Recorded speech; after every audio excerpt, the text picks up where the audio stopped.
ନମସ୍କାର, ଜୟ ଜଗନ୍ନାଥ। ଚାଲନ୍ତୁ ଜାଣିବା ଏକ ଗୁରୁତ୍ୱପୂର୍ଣ୍ଣ ଏଜୁକେସନ୍ ଖବର। ଏଇଠି ପେ କମିଶନରେ କେନ୍ଦ୍ରୀୟ ସରକାରୀ କର୍ମଚାରୀ ବ୍ୟାଣ୍ଡର ସଂଶୋଧିତ ଦରମା ରିଭାଇଜ୍ଡ ଦରମା କେତେ ହେବ? 2.28 ପେମେଣ୍ଟରେ ଚାଲନ୍ତୁ ଜାଣିବା।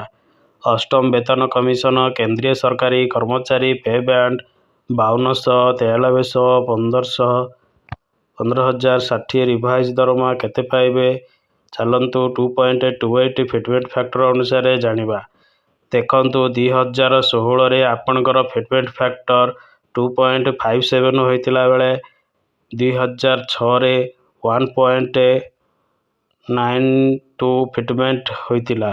ଏହିପରି 2.04, 2.28, 2.57, 2.86 ଫ୍ୟାକ୍ଟର ମଧ୍ୟରେ କିଛି ଆନୁଷ୍ଠାନିକ 3.86 ପାଇବାକୁ ଦାବି କରୁଛନ୍ତି।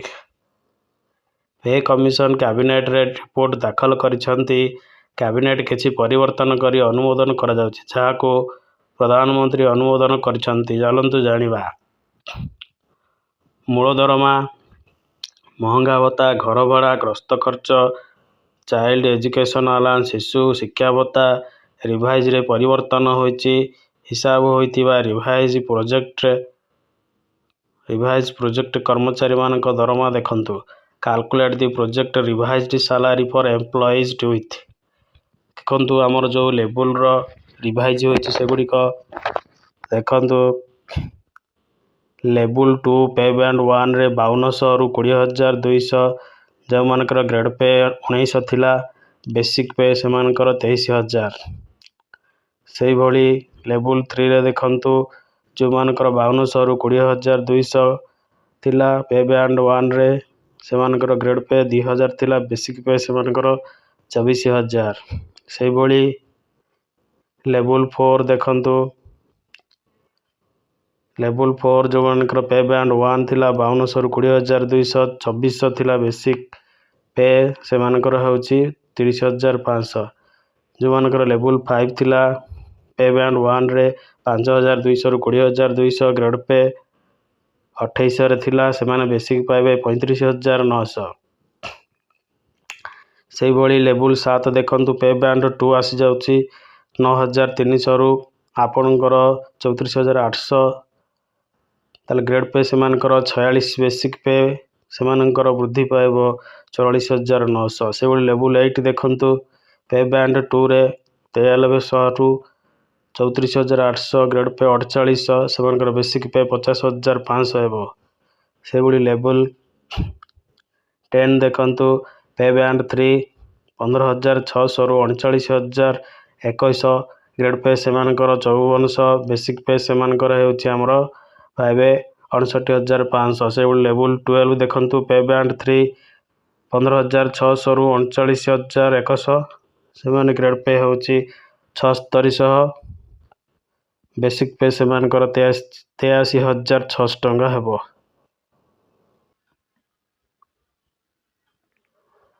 ଦେଖନ୍ତୁ ପରିବର୍ତ୍ତନ ପେ ଟୋଟାଲ ସାଲାରୀ ଲେବୁଲ 3 ଦେଖନ୍ତୁ। ପେ ବ୍ୟାଣ୍ଡ 1 ଯେଉଁମାନଙ୍କର 20,000, ପେ ବ୍ୟାଣ୍ଡ 1ରେ 52,000ରୁ 20,200, ଗ୍ରେଡ୍ ପେ 2,000 ଥିଲା, 19,000 ପରିବର୍ତ୍ତନ 2,000 ହେଇଛି, ସେମାନଙ୍କର ବେସିକ୍ ପେ ହେଉଛି 24,500। ରିଭାଇଜ ପେ ଟୋଟାଲ ସାଲାରୀ ଦେଖନ୍ତୁ କେତେ ହେବ। ଲେବୁଲ 3 ପେ ବ୍ୟାଣ୍ଡ 1ରେ 2,000, ବେସିକ୍ରେ ଆପଣଙ୍କର 24,500, ତ ସେଇଟା ପ୍ରୋଜେକ୍ଟ ରିଭାଇଜ୍ଡ ସାଲାରୀ ହେବ କେତେ? 55,860। ପ୍ରୋଜେକ୍ଟ ରିଭାଇଜ୍ଡ ହାଉସ୍ ରେଣ୍ଟ ହେବ 13,406। ପ୍ରୋଜେକ୍ଟ ରିଭାଇଜ୍ଡ ଟିଏ ହେବ 3,600। ତ ଗ୍ରୋସ୍ ସାଲାରୀ ହେବ ସେମାନଙ୍କର 72,866। ଏନ୍ପିଏସ୍ ଭାଗିଦାରୀ ହେଲେ ଆମର କଣ୍ଟ୍ରିବ୍ୟୁସନ୍ ହେଉଛି 5,586। ସେହିଭଳି CGHS ହେଉଛି 250 ଏବଂ ମୋଟ ସାଲାରୀ ସେମାନେ ପାଇବେ 67,000। ଅର୍ଥାତ୍ ଯେଉଁମାନଙ୍କର ଗ୍ରେଡ୍ ପେ 2,000 ଥିଲା, ସେମାନେ ବର୍ତ୍ତମାନ 67,000 ପାଇବେ। ସେହିଭଳି ପରିବର୍ତ୍ତନ ରିଭାଇଜ୍ଡ ଲେବୁଲ 4ର 52,000ରୁ 20,200 ଯେଉଁମାନେ ଥିଲା 24,000 ବେସିକ୍ ପେ, तो सेमाने 30,500 पाउथिले देखंतु प्रोजेक्ट रिवाइज्ड सैलरी हेछि सेमानकर 59,540 प्रोजेक्ट रिवाइज एचआरए होछि 16,690 से भली प्रोजेक्ट रिवाइज टीए होछि 3,600 ग्रोस सैलरी होछि 99,830 एनपीएस सहायता सेमानकर 6,954 से भली मोट सैलरी पाइबे 82,626 से भली रिवाइज्ड पे टोटल सैलरी लेवल 5 पे बैंड 1 देखंतु जो मानकर थिला 2800 ग्रेड पे बेसिक थिला 35,900 सेमान देखंतु प्रोजेक्ट रिवाइज्ड करा जाउची 81,852 प्रोजेक्ट रिवाइज हाउस रेंट होची 19,644 प्रोजेक्ट रिवाइज्ड टीए होची 3,600 एवं ग्रोस सैलरी होची 1,05,96 से भली एनपीएस सहायता 8,185 से भली से माने नेट पाइबे 96,661 से भली रिवाइज पे टोटल सैलरी फॉर लेवल 7 देखंतु पे बैंड 2 जो माने 9300 पाउथिले एवं से माने देखंतु 46 ग्रेड पे बेसिक पे रे से माने 44,900 बेसिक पे होची से मानकर 44,900 प्रोजेक्ट रिवाइज सैलरी होची 1,02,137 प्रोजेक्ट रिवाइज हाउस रेंट होची 24,569 प्रोजेक्ट रिवाइज टीए होची 3,600 ग्रोस सैलरी होची आपनकर 1,30,541 टंका एनपीएस कंट्रीब्यूशन 10,237 टंका एवं सीजीएचएस होची आपनकर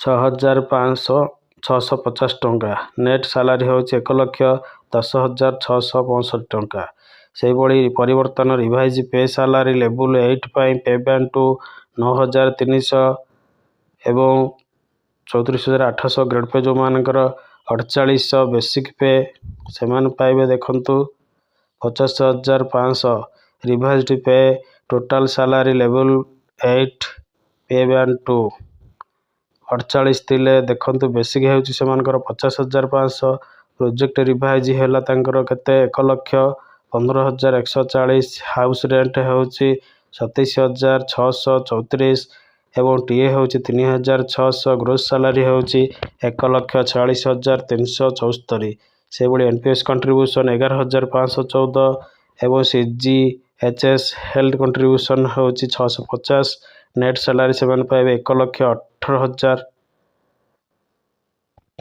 टंका से भली रिवाइज पे टोटल लेवल 10 पे देखंतु जो मानकर 5400 ग्रेड पे एवं से माने 59,000 होची से मानकर बेसिक एवं रिवाइज्ड हबो से मानकर सैलरी लेवल पे बैंड 3 को जोटा होची आपनकर 9,59,500 जो थिरे आपन प्रोजेक्ट रिवाइज्ड रहइबो 59,000 परिवर्ते 1,35,660 हाउस रेंट रहइबो 32,558 टीए रहइबो 7,200 ग्रोस सैलरी होची 1,75,418 एनपीएस कंट्रीब्यूशन देखंतु सीजीएस कंट्रीब्यूशन होची 650 नेट पाइबे माने 1,43,218 से भली रिवाइज्ड पे टोटल सैलरी लेवल 12 देखंतु पे बैंड 3 जो माने ग्रेड पे 7600 पाउथिले बेसिक पे से मानकर 83,000 रिवाइज्ड टोटल पे revised projected revised salary 1,90,608 project revise house rent 45,446 TA होची 7,200 ग्रोस सैलरी होची 2,43,554 एनपीएस कंट्रीब्यूशन 19,061 सीजीएस कंट्रीब्यूशन होची 1,000 नेट सैलरी से मान पाइबे 1,85,854 तो यही भाव में देखंतु सबु पे बैंड गुड़िक परिवर्तन होची आमर पूर्वर जो थिला 1900 2200 1922 1800, 2200 ଏଗୁଡ଼ିକ ନାହିଁ। ଦେଖନ୍ତୁ ଏବେ ନୂଆ ପେ ବ୍ୟାଣ୍ଡ ଅନୁସାରେ 1900, 2000, 2400, 2800, 4600, 4800, 5400, 7600 ନୂଆ ପେ ବ୍ୟାଣ୍ଡ ଗୁଡ଼ିକ ନୂଆ ଗ୍ରେଡ୍ ପେ ସିଷ୍ଟମ ହୋଇଛି। ଯଦି ସରକାର ପ୍ରାଥମିକ ସ୍ତରକୁ ସେହି ଅନୁସାରେ ପ୍ରଦାନ କରନ୍ତି ତାହେଲେ 4600 ଗ୍ରେଡ୍ ପେ ହେଉଛି ପ୍ରାଥମିକ ଶିକ୍ଷକଙ୍କର ହକ୍। ତେଣୁ 4200 ପରିବର୍ତ୍ତେ ବର୍ତ୍ତମାନ 4600 ଗ୍ରେଡ୍ ପେ ଆସିଲାଣି, କିନ୍ତୁ ପ୍ରାଥମିକ ଶିକ୍ଷକ ଏବେ ବି ସେଇ 2200 ଗ୍ରେଡ୍ ପେରେ ଅଛନ୍ତି, ଯାହାକି ସଂଶୋଧିତ ହୋଇନାହିଁ।